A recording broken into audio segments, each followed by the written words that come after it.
अस्सलाम वालेकुम dear friends, कैसे हैं आप सब। आज हम बनाने जा रहे हैं बहुत ही टेस्टी सा सिंगर पराठा रोल। बहुत ही ज़बरदस्त सी रेसिपी है और बहुत ही मज़ेदार सा ये टेस्टी सा बनता है और बनाने में भी ये बहुत आसान है। इसको आप घर में भी बना सकते हैं। तो चलें बनाना स्टार्ट करते हैं। मैंने 3 से 4 कप मैदा लिया है और उसमें हाफ़ टेबल स्पून हम नमक डाल देंगे और 1 टेबल स्पून हम इसमें चीनी डाल देंगे और इसको हम नीम गर्म पानी से गूंदेंगे। साथ में 2 से 3 चम्मच मैं इसमें कुकिंग ऑयल के शामिल कर रही हूँ।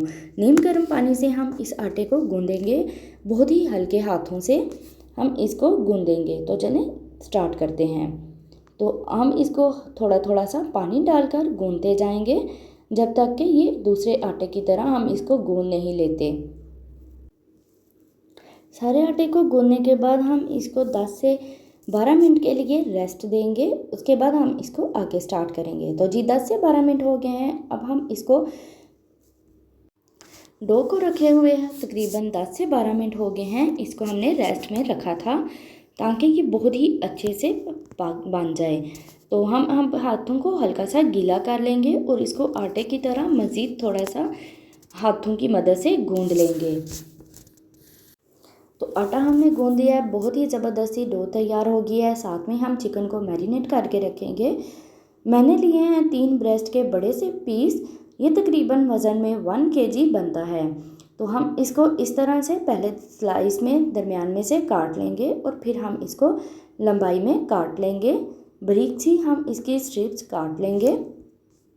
तो सारे चिकन को हमने इस तरह से लंबाई में काट लिया है। अब हम इसमें डालेंगे हाफ़ टेबल स्पून हल्दी पाउडर का, हाफ़ टेबल स्पून हम इसमें गरम मसाला ऐड करेंगे, हाफ़ टेबल स्पून हम इसमें लाल मिर्ची का पाउडर, हाफ़ टेबल स्पून हम इसमें कुटी लाल मिर्च ऐड करेंगे, हाफ़ टेबल स्पून खुश्क धनिया पाउडर ऐड कर देंगे, 1 टेबल स्पून इसमें नमक ऐड करेंगे।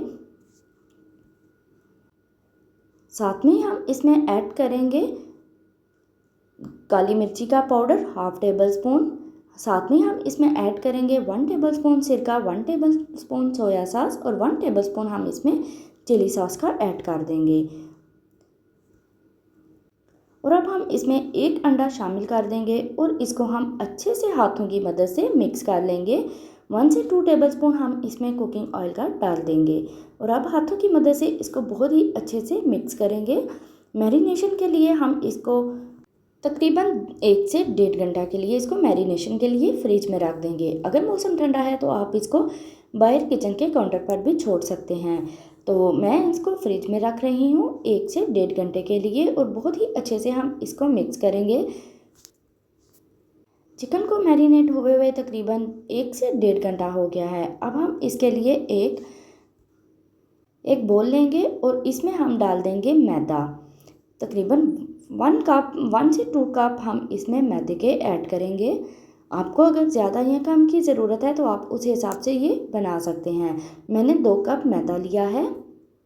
साथ में मैंने 2 से 3 छोटे चम्मच इसमें ऐड किए हैं चावलों का आटा और हम हाथों की मदद से इसको अच्छे से मिक्स कर लेते हैं।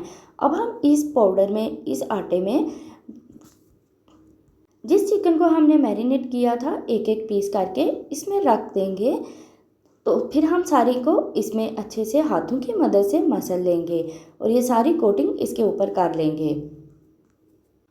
इसमें हम चिकन को अच्छे से कोटिंग करेंगे ताकि ये मैदा, कॉर्नफ्लोर और नमक, चावल का आटा इस पर अच्छे से चिपक जाए। बहुत ही अच्छे से आपने इसको अंदर मसलना है इसमें। साथ में मैंने दूसरी साइड पे ऑयल को गर्म होने के लिए रखा हुआ है। तो इसको हम बहुत ही हल्के से हाथों के साथ मिक्स करेंगे क्योंकि हमारे पास बोनलेस चिकन है तो इसलिए ये बहुत ही सॉफ्ट हो गया है मैरिनेट के बाद। इसलिए हम इसको हल्के हाथों से ज़्यादा टाइम के लिए 5 से 6 मिनट के लिए अंदर मसलेंगे ताकि इसके ऊपर अच्छी सी कोटिंग हो जाए। तो आप देख रहे हैं कि ऑयल गर्म हो गया है। हम एक एक स्टिप उठाकर इसमें डालते जाएंगे। तो हम इसको अभी चम्मच की मदद से हिलाएंगे नहीं। तकरीबन 1 से 2 मिनट के लिए हम इसको मीडियम टू लो फ्लेम पर पहले अच्छे से पकाएंगे ताकि ये जो इसके ऊपर मैदे की कोटिंग है वो अच्छे से एडजस्ट हो जाए। तो हम इसको एक एक करके पीसेस में सारे डालते जाएंगे। एकदम से हम सारे पीसेस में नहीं डालेंगे क्योंकि इसके ऊपर से जो एक्स्ट्रा मैदा है उसको हम उतार लेंगे बोल के अंदर ही। 3 से 4 मिनट हो गए हैं। अब हम इसकी साइड चेंज करेंगे। आप देख रहे हैं कि ये डीप फ्राई हम कर रहे थे तो दोनों साइडों से बहुत ही अच्छे से इसके ऊपर कोटिंग सेट हो गई है। तो हम इसको चम्मच की मदद से, चिमटे की मदद से बहुत ही हल्के हाथों से एक एक पीस पकड़ के इसकी साइड चेंज करते जाएंगे। ये बहुत ही क्रिस्पी क्रंची जिंगर बनेगा। आपने इसको पहले मीडियम टू लो फ्लेम पर पकाना है, बाद में इसको हम अच्छा सा कलर देने के लिए इसको हाई फ्लेम पर बनाएंगे। आप देख रहे हैं कि इसका कलर कितने अच्छे से चेंज हो गया है। अब हम इनको निकाल लेते हैं। आप देख रहे हैं कि बहुत ही ये क्रिस्पी क्रंची बना है। जिंगर बिल्कुल बहुत ही ज़बरदस्त तैयार हुआ है। इसी तरह से हम सारे चिकन को फ्राई कर लेंगे। पहले कोटिंग करेंगे मैदे में और फिर हम एक एक पीस इसमें ऑयल में फ्राई कर लेंगे। तो हमने सारे जिंगर तैयार कर लिए हैं। सारी KFC हमारी तैयार हो गई है। साथ में हम इसके लिए बनाते हैं पराठा रोल। हमने इतने इतने से पेड़े लेने हैं जितना हम रोटी के लिए, आम पराठे के लिए लेते हैं।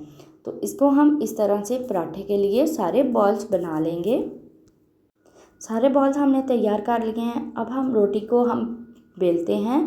पहले हम हाथों की मदद से इसके किनारों को अच्छा सा पतला सा कर लेंगे। साथ में हम इसको बेलने की मदद से अच्छा सा बेल लेंगे। इसको हम पतला सा बना लेंगे। रोटी की तरह हम इसको पहले बेलेंगे। रोटी की तरह बेलकर हम इसके ऊपर थोड़ा सा एक से 1.5 चम्मच ऑयल लगाएंगे और हाथों की मदद से पूरी रोटी के ऊपर इसको हम मिक्स कर लेंगे, माल लेंगे अच्छे से। सारी रोटी के ऊपर हम स्प्रेड कर लेंगे और साथ में ही हम इसको एक पराठे की शेप देंगे। लच्छा पराठा हम बनाएंगे। इसके ऊपर हम हल्का सा खुश्क आटा डाल देंगे ताकि इसके जो हम बनाएं पराठे के लच्छा जो हम इसका बनाएं वो अच्छे से सेट हो जाए। इस तरह से हम इसका लच्छा पराठा तैयार कर लेंगे। सारे पेड़े हम इसी तरह से एक एक करके तैयार कर लेंगे। इस तरह से आपने हाथों की मदद से इसको प्रेस करना है हल्के हाथों से और फिर हम इसको इस तरह से दोबारा से गोल कर लेंगे। तो दोबारा से हम इसको रोल करते हुए एक अच्छा सा बॉल बना लेंगे। इस तरह से हम इसको अच्छे से दोनों साइडों से दबाएंगे ताकि इसकी शेप भी ख़राब ना हो और इसका जो लच्छा पराठा है उसकी अच्छी सी शेप आए। तो हमने पराठे को फिर से बेलकर तवे के ऊपर डाल दिया है। तवे को आपने पहले अच्छा सा गर्म कर लेना है। तो इस तरह से हम तवे के ऊपर डाल देंगे जब तक कि इसकी एक साइड पक नहीं जाती, इसका साइड का कलर चेंज नहीं हो जाता, हम इसको छेड़ेंगे नहीं। हम इसकी साइड चेंज कर लेंगे और इसको हल्का सा घुमाएंगे चिमटे की मदद से और इसकी साइड को चेंज कर कर इसके ऊपर हम ऑयल लगा लेंगे। तो हम इसके ऊपर 1 से 2 टेबलस्पून ऑयल के लगाएंगे और इसको फिर से साइड चेंज कर देंगे और इसको मीडियम टू लो फ्लेम पर पकाएंगे। बहुत ज़्यादा हाई फ्लेम पर भी हम इसको नहीं पकाएंगे ताकि ये जल नहीं जाए। मुसलसल इसके चिमटे को चलाते हुए, इसको घुमाते हुए और इसके साइडों को, दोनों साइडों को हम बहुत ही अच्छे से कलर देकर अच्छे से लच्छे पराठे की तरह हम इसको पकाएंगे। हल्का हल्का सा हम चिमटे की मदद से इसको ऊपर से प्रेस करेंगे ताकि पराठा अंदर से अच्छी तरह से पक जाए। अब हम इसकी साइड चेंज कर देंगे। आप देख रहे हैं एक साइड से बहुत ही ज़बरदस्त सा पराठा हमारा तैयार है। दोनों साइडों से हमने पराठे को बहुत ही अच्छे से पका लिया। इसी तरह हमने सारे पराठे बना लिए हैं। KFC भी हमारी तैयार है। तो सारी चीज़ें हमारे किचन के काउंटर में तैयार हो गई हैं। तो अब हम इसका रोल बनाना आपको बताते हैं। तो अब हम इसके रोल बनाने के लिए पराठे को रखेंगे बटर पेपर के ऊपर। साथ में हम लगाएंगे मायोनीज़ जो हमने घर में बनाई है। बहुत ही ज़बरदस्ती गार्लिक मायो हमने तैयार की है। तो इसकी रेसिपी भी मैं जल्द ही आपके साथ शेयर करने वाली हूँ।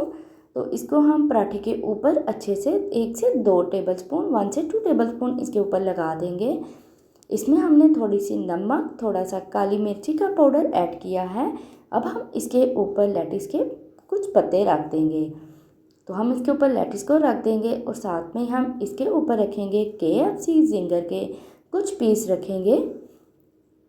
3 से 4 इसके ऊपर रखेंगे हम जिंगर के पीस और साथ में हम इसको रखेंगे इसके ऊपर बाकी का सलाद। तो इसके ऊपर हम डालेंगे प्याज। अगर आपको ये चीज़ें पसंद नहीं तो आप हाली भी जिंगर का पराठा रोल बना सकते हैं। तो इसके ऊपर से हम अच्छे से प्याज डालकर इसको बंद कर लेंगे। इसका बहुत ही ज़बरदस्त रोल हम बंद कर लेंगे, बना लेंगे। बहुत ही ज़बरदस्त ये बनकर तैयार होगा। तो अगर आपको हमारी वीडियो इस स्टेज पर पसंद आई हो तो लाइक कर दें, दोस्तों में शेयर कर दें और एक अच्छा सा कमेंट कर दें। तो इस तरह से हम सारे रोल तैयार कर लेंगे। कुछ जिंगर पराठा रोल में मैं खीरे ऐड नहीं कर रही, क्योंकि मेरे कुछ बच्चे नहीं खाते खीरा, इसलिए मैं उनमें स्किप कर रही हूँ। तो हम इसको अच्छे से बंद करेंगे। तो हमने सारे जिंगर पराठा रोल तैयार कर लिए हैं। आप इनकी फाइनल लुक देख रहे हैं। अगर आपको हमारी वीडियो पसंद आई हो तो लाइक कर दें, सब्सक्राइब कर दें और मिलते हैं अगली एक नई वीडियो के साथ। तब तक के लिए अल्लाह हाफिज़। आपको हमारी वीडियो कैसी लगी कमेंट बॉक्स में लाजमी बताइएगा।